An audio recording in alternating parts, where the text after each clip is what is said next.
Bonjour, je m'appelle Victoire, j'ai 21 ans et je suis en école d'architecture en 3e année. Et je vais vous dire ce que ça fait d'avoir la vingtaine en 2020. Les backstage du tournage. Hey yo. Il y a personne ici. On est que tout seul.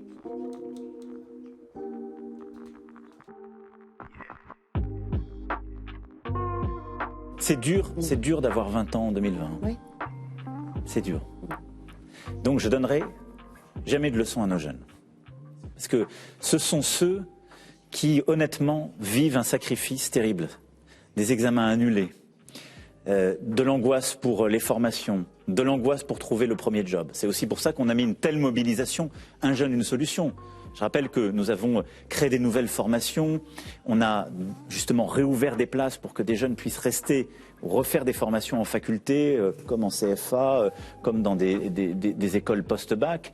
On a développé l'apprentissage massivement en accompagnant les entreprises pour qu'elles puissent leur donner des places en apprentissage, et les chiffres se tiennent à peu près dans cette rentrée. Et donc en payant beaucoup plus, en compensant l'employeur pour que les jeunes puissent trouver leur place, donc on fera tout pour nos jeunes.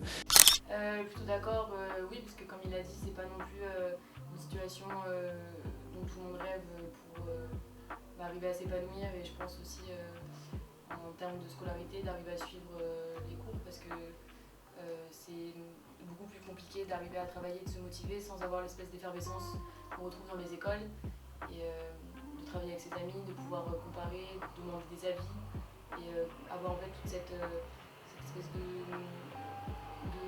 critique en règle générale.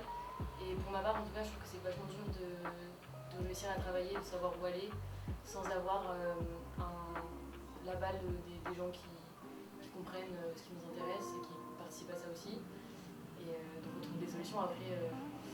Mais je pense que c'est en effet pas idéal dans des situations, que ce soit scolaires ou professionnelles, pour ceux qui veulent trouver du travail. Et il faut juste attendre, je pense que c'est ça, il faut être patient et ça s'arrangera quoi. Devant ma chambre, j'ai mis des invitations de mon anniversaire pour mes 21 ans. C'est des montages que j'ai fait de moi. T'es Voilà. toute fière. Hein? T'es toute fière. Ouais, oui.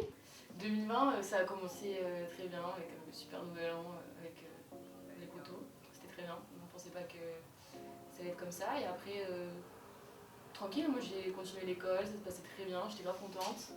Et après le premier confinement, normal, c'était plutôt pas mal au final, avec du recul. Moi j'ai plutôt bien aimé le confinement, et je pense que tout le monde au final avait un avis assez positif avec un peu de recul sur ce qui s'était passé. Parce que comme beaucoup de personnes, j'ai eu le temps de lire, de faire un peu de la couture, de passer du temps avec ma famille, cuisiner, enfin tout ce genre de choses qu'on ne prend pas forcément le temps de faire quand on est dans un cadre scolaire. Et puis c'est bien de prendre un peu du temps pour soi-même, réfléchir un petit peu, et puis aussi de se rendre compte un peu qui nous manque vraiment. Et moi je sais que ça a été aussi important de me rendre compte que mes amis me manquaient, pourquoi, qui me manquait. Franchement, moi j'ai bien kiffé le premier confinement, même si j'ai râlé comme tout le monde et que c'était un peu longué à la fin. Mais c'était assez sympa, une fois. Pas de... Et après, en fait, c'était un peu bizarre parce que la vie a repris son cours grave normalement, presque quand on a été déconfinés. Mais d'ailleurs, c'est drôle, c'est ce que je disais avec Louise hier. On ne sait plus à partir de quand il y a eu le couvre-feu, quand est-ce qu'on a dû commencer à porter les masques, quand est-ce que les bars vont fermer. Enfin, c'est un peu flou parce qu'on a quand même été submergé d'informations et de nouvelles règles à suivre de manière un peu inopinée, sans trop pouvoir maintenant les situer chronologiquement. Et je pense que c'était une année où il y a eu beaucoup d'informations. On a dû s'adapter à plein de facteurs très différents et dans des domaines aussi opposés. Et je sais pas, moi je le vois un peu comme du bricolage. C'était un peu une année il fallait bricoler. Maintenant c'est le deuxième confinement, donc... Tu respectes? Grave. Oui, c'est au 4e, monsieur. Alors, Ils sont 2, je crois. t'attends des gens là? Le livreur, ouais. Tous les jours. Là, du coup, moi je suis en 3e année et ça a été quand même scindé en deux parce que j'ai passé 1 an et demi à l'école, à vivre ma meilleure vie avec mes potes, à apprendre, à kiffer. Et là, ça fait déjà du coup depuis presque 1 an que je suis pas allée en cours. Et c'est pas fini. Je pense qu'on va pas reprendre avant mars, donc on aura perdu quasiment 1 an de cours normal, quoi, avec les conditions de base. Et moi, ce qui m'inquiète un petit peu, c'est de me dire qu'est-ce que mon diplôme va valoir après tout ça. Parce que, du coup, là, en l'occurrence, je vais me positionner pour un master. Et je pense qu'ils ne vont pas tenir rigueur de cette situation, puisque c'était indépendamment de notre volonté. Mais ouais, forcément, je me dis, qu'est-ce que ça vaut une licence quand tu as passé 1 an et demi à suivre des cours en distanciel, où tu n'étais pas du coup obligé d'être présent, parce que moi, la première, j'ai pas suivi un seul amphi depuis le début septembre. Voilà. Et donc forcément, ouais, je me pose certaines questions par rapport à la valeur que ça peut avoir par rapport à mon parcours, quoi.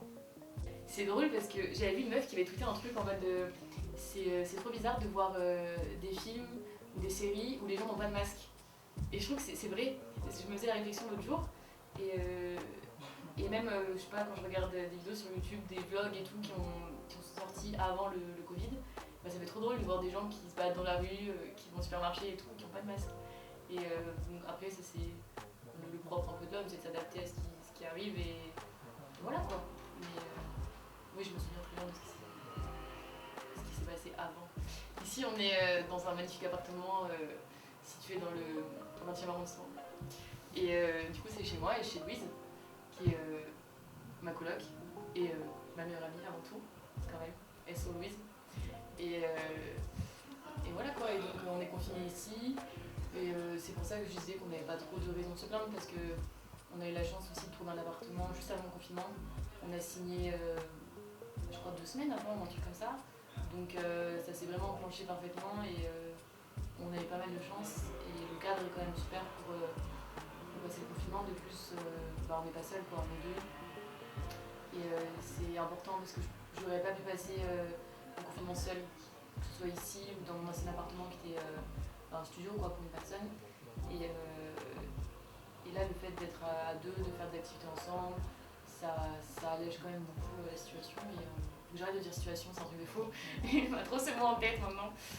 Et non, voilà, bref, on est chez moi, quoi. Non, mais voilà, faut prendre son mal en patience, attendre, et la situation va s'arranger. Et puis, comme tout le monde, j'attends que les bars réouvrent, qu'on puisse pas voir ses potes. C'est ça, en fait, ce qui est dur, c'est de faire son petit quotidien seul, sans voir ses amis. Je sais pas, j'irai d'expérience, rencontrer des nouvelles personnes, apprendre et cultiver toute ta curiosité, et essayer de construire et d'arriver à sortir un peu de la crise identitaire que tu peux avoir quand tu es un peu plus jeune, et ouais, essayer de savoir un peu plus qui t'es en rencontrant des personnes et en apprenant aussi, je pense. C'est surtout l'apprentissage. Et c'est dur de créer des liens avec des personnes à qui tu n'as jamais vraiment parlé et échangé en vrai. Et tu peux, même si tu les DM vite fait sur Insta de temps en temps, c'est pas ça qui crée une relation. Ça va plus loin que ça.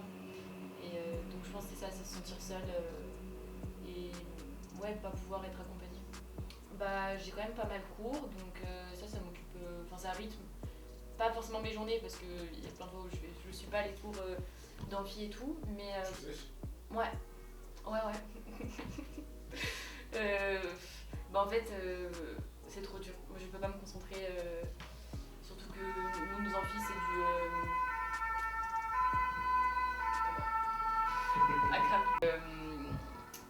ouais, donc c'est trop dur de se concentrer, de rester tout seul là devant ton ordi, d'écouter un bout parler de lumière et de structure pendant 2 heures. Donc moi j'arrive pas du tout. Donc Amérique c'est péril, je ne suis pas allée pour d'amphi. Par contre là où je suis obligée d'être, je me présente. Et donc ouais, pour les cours de télé, tout ça, forcément ça rythme un peu ma semaine. Parce qu'en l'occurrence, moi c'est le mercredi où j'ai mon cours de projet. Et donc je sais que le mercredi, toute la journée, il faut que je présente mon travail. Donc ma semaine s'articule à partir de ce moment-là où il faut que je commence à taffer, quoi. Et que je puisse présenter quelque chose.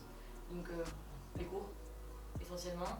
Et ensuite, en vrai, la vie à deux, quoi, être en coloc, tout ça, ça rythme quand même pas mal tes journées parce que t'es, je dis obligé, mais c'est pas une obligation dans le sens péjoratif, mais bah, tu dois être présentable aussi. Enfin, moi, ça me pousse aussi à me lever, à me saper, à mettre un petit peu de maquillage, tu vois, me sentir un peu fraîche, tout ça, pour pas rester toute la journée dans mon lit à rien faire.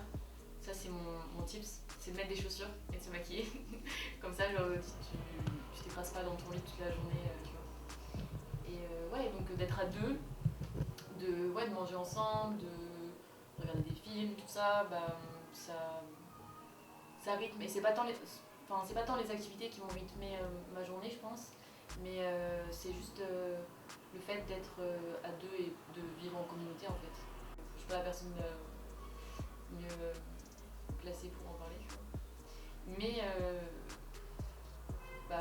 les lycéens et tout ça, ils se voient tous les jours, ils vont à l'école, ils font leur blagounette là, et ils font leur gymnastique ensemble, tu vois. Donc eux aussi, ils peuvent transmettre le virus, mais bon. Après, encore une fois, je ne peux pas trop me prononcer là-dessus. Je pense que c'est la première fois qu'on rencontre quelque chose qui nous touche tous, et peu importe aussi la tranche d'âge. Et je crois que moi, en tout cas, ce qui me sensibilise le plus dans toute cette affaire, c'est par rapport, tu vois, à mes grands-parents, que d'ailleurs j'ai mangé avec eux demain. Et ça, je vais faire attention parce que je sais que eux sont des personnes à risque, et je m'en voudrais, tu vois, de pouvoir être porteuse du virus et de nuire à leur santé, tu vois. Quelque chose de positif, si, en vrai, si. Déjà, il y a des choses qui se passent indépendamment de ta personne, t'as pas le choix, tu vois. Et c'est ce que je disais quand je te disais qu'il fallait prendre son mal en patience.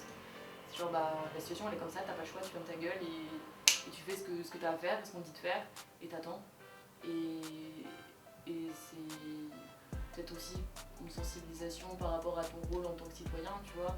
Et ouais, de faire attention aux autres et de prendre soin des gens qu'on aime. Il y a eu ce truc aussi pendant le premier confinement où au début tout le monde était vachement inquiet, et je sais que tout le monde s'est un peu inquiété, tu vois, pour ses proches, pour les grands-parents, tes potes qui ont peut-être des problèmes de santé de base. Et il y avait quand même je sais pas, cette tension de se dire est-ce que tout le monde va bien, quoi, est-ce que les gens que j'aime vont bien, est-ce que personne n'a été frappé par le virus, tu vois. Et ça, j'ai trouvé ça c'est peut-être un petit geste beau qu'on pourrait retenir, c'est de prendre soin des gens qu'on aime, tu vois, et des gens qu'on connaît pas aussi. Et ça, c'est aussi nice, je trouve. Plus le travail est douloureux, plus la victoire est savoureuse. Parce que je m'appelle Victoire.